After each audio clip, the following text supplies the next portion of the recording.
Alright, so welcome back to episode 3 of Beyond the Titanic, a game by Scott Miller. Last episode, we made our way around the cavern system at the bottom of the sea. We observed the wreck of the Titanic from below a sheet of ice. We threw ourselves down a cavern hole and broke both our arms.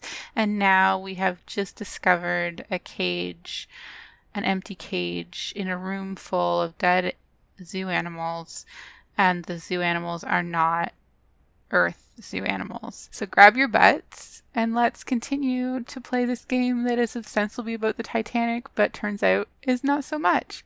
All right, so southwest.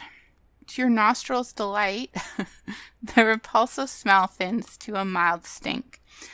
You are in the middle of a string of steps that curve to the northeast. We've already been to these stairs, so it's the same text. Northwest. Fresh air washes your nose clean as you leave the stairway. This is quite an unusual cave. Tiny opening. Northeast.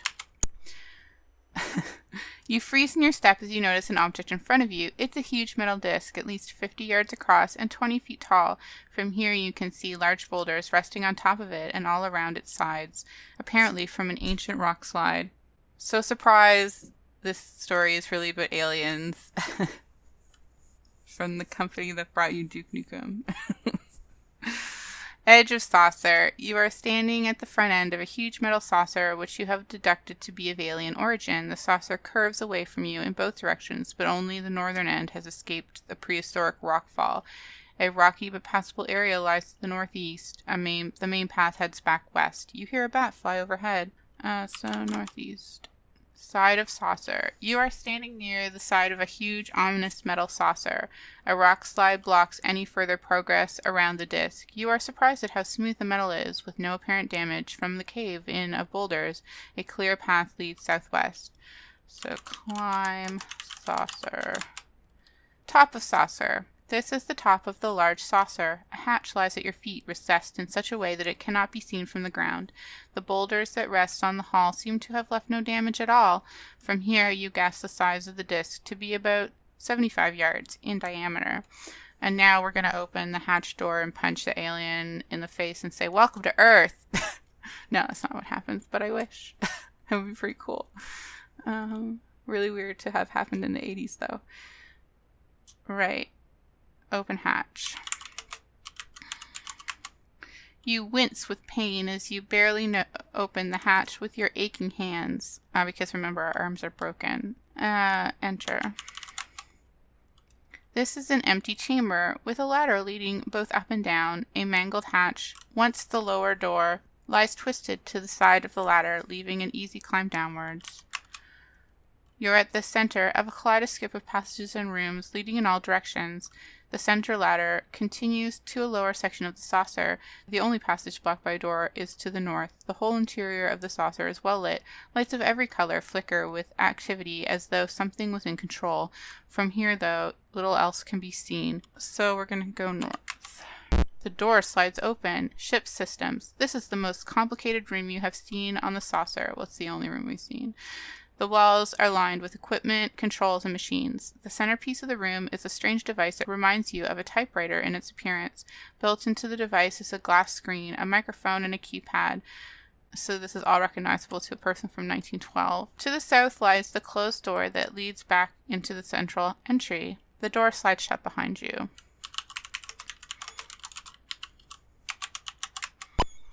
Suddenly, the computer bursts into life as a feminine voice fills the room. "Well, hello. Are you trying to turn me on?"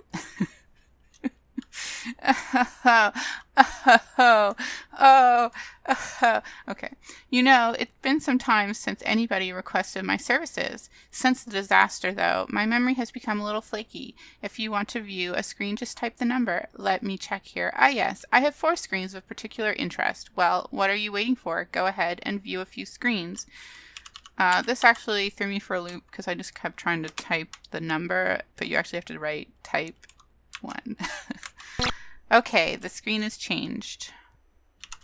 Yeah, and you have to write read screen because view screen, the game doesn't understand view. Earth mission. Located specimens and study. Mangle, mangle, mangle. Compare with animals from other stellar regions. Planet 2. Mangle, mangle, mangle, Earth. Okay, so that's screen 1. Well, let's try view screened. I don't understand the word view. All right. Read screen. What? Land in unpolluted ice. Return only craft many samples. Or no, only after many samples. Collected. URT. Do not leave any signs of the mission. Earth, Moon. Okay, the screen has changed. Oh, I'm going to type it every time by accident now. Warning, Centurion Blue Centaur is dangerous. Might eat through cage bars. We explore specimens the world. Alright. Type 4. Okay, the screen has changed. View screen. Oh my goodness, I am going to type it by accident every time. Explore other Earth times zones with time care to seek out future evolutionary changes. Moon. Travel to Earth year 2171 to examine mutant developments. Boxer tour. Use time chamber code 6925. Teleport time panel. We'll be shutting down now. Bye bye. Click. And so the only thing that's actually important here is this screen, number 4, and the year 2171, which never changes, but actually the code for using the time chamber does change. 6925, so I'm just writing that down. But it's only like it's only like 5 or 6 different numbers. It's not like a total RNG where it just like shuffles the numbers completely every time. From my limited playing through of the game. I've gotten several playthroughs with 6925 actually. Alright. So we're done with the computer. The door slides open. We're in the central entry. Go northeast. Ship's lab. You are in a room full of scientific equipment. Everything looks intact, though painfully confusing. To the east is a tall grass tube, big enough for a person to stand in. The control board near the tube contains several closed panels, but one green button stands out. Alright, so enter tube. Tube. Tube. Inside tube. You are inside the tall tube. Above is a device that looks like a lamp. You can still see all of the equipment in the lab through the tube's doorway. Throw light at green button. Carefully, you aim, then toss slightly, but the object misses its target. Exit. Take light. Enter tube. Let's do this again. They really make you do this twice. Light at green button. This time, you aim more carefully. The object arcs in the air and lands flat against the green button. Suddenly, the lamp above you sparks to life, bathing you in a warm light. Almost magically, your body feels alive with new life. The pain in your arms fades away. The lamp crackles for a moment, then cuts off. So, we are now healed. Our arms are no longer broken. So, we can leave. Exit. Leave. Southeast. So, we're skipping a room. The room to the east. We're going to go southeast. Life support. This room is mostly empty, except for the rows of machines on the far wall. A table sits on one corner. On the ceiling are several vents. One piece of equipment looks in some way similar to a stove.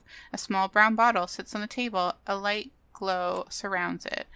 Take bottle. Bottle is taken. Break. bottle.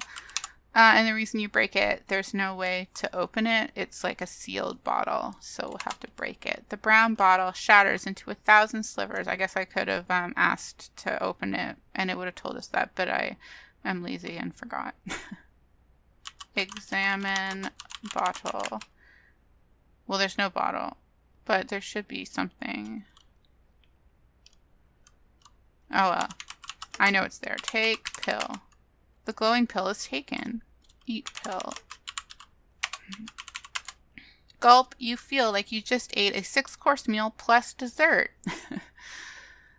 We're not going to starve to death. We'll start to starve to death again if we don't eat this pill. Leave. So, this small area is obviously some sort of supply room lined with cluttered shelves and sealed containers. Search shelf. Among some complicated equipment, you discover some sort of gun. Take gun. Gun is taken. Leave. West. This looks like the main control area for the entire saucer. Banks of buttons and dials cover the walls. Sitting in front of the controls is a dead alien with its neck area covered in gashes. It's difficult to tell how long the alien has been sitting there. The alien suit is in fairly good shape. Take suit. Carefully, you remove the suit from the alien, noticing its good condition. Well, it doesn't sound like the alien is in good condition. Alright. So, leave. So, we've actually seen all the rooms that are important to see, but we'll go south, southwest. It's a sleep chamber. Several odd shaped beds, tables, and pieces of equipment occupy most of the space in this chamber. You note that everything is neat and orderly. Positioned above each bed are 2 small buttons on the wall. Press button. You hear some unusual sounds.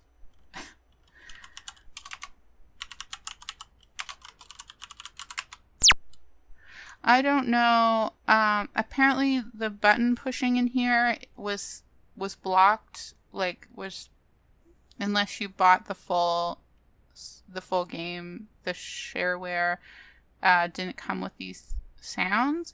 So I don't know if that means that none of the sounds were shipped with the game, or if just this particular room was blocked, like content blocked, I guess you would say today.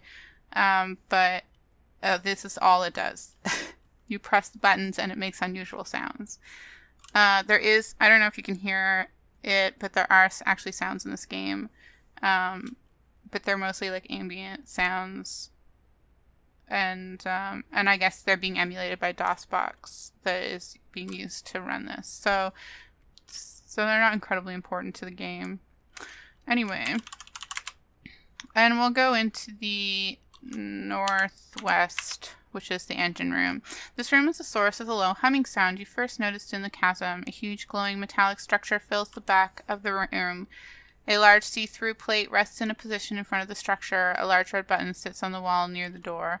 So there's nothing in here we need, so let's just leave.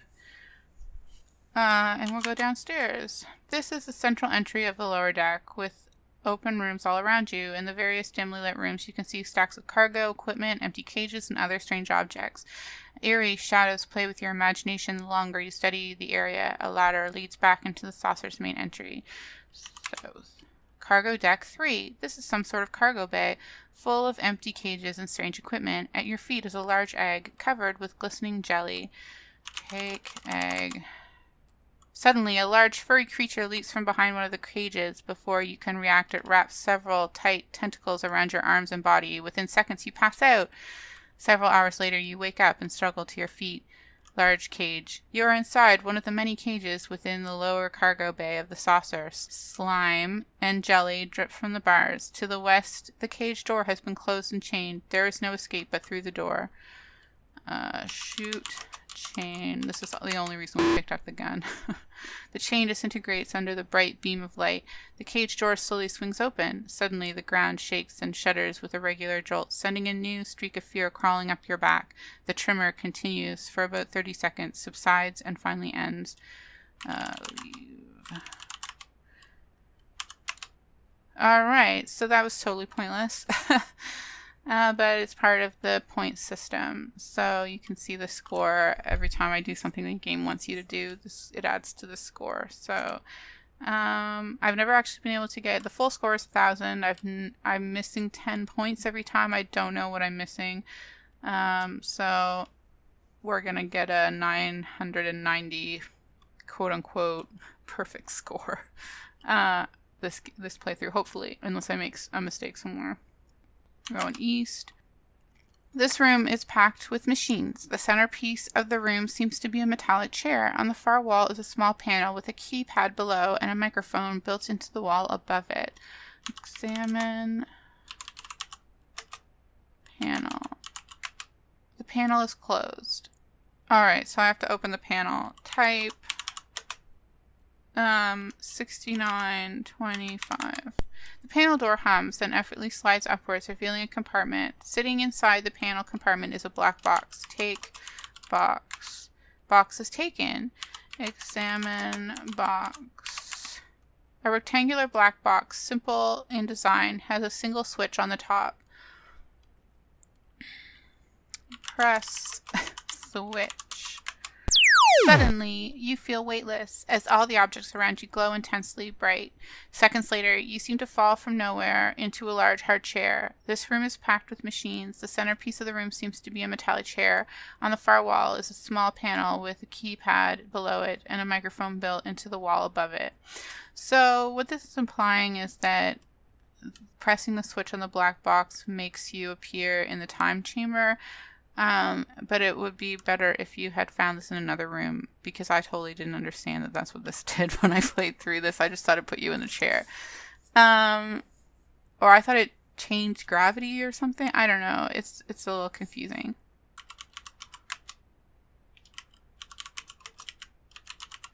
So there's a bunch of buttons in here, and I know which buttons to press, but I don't understand how you're supposed to know what buttons to press.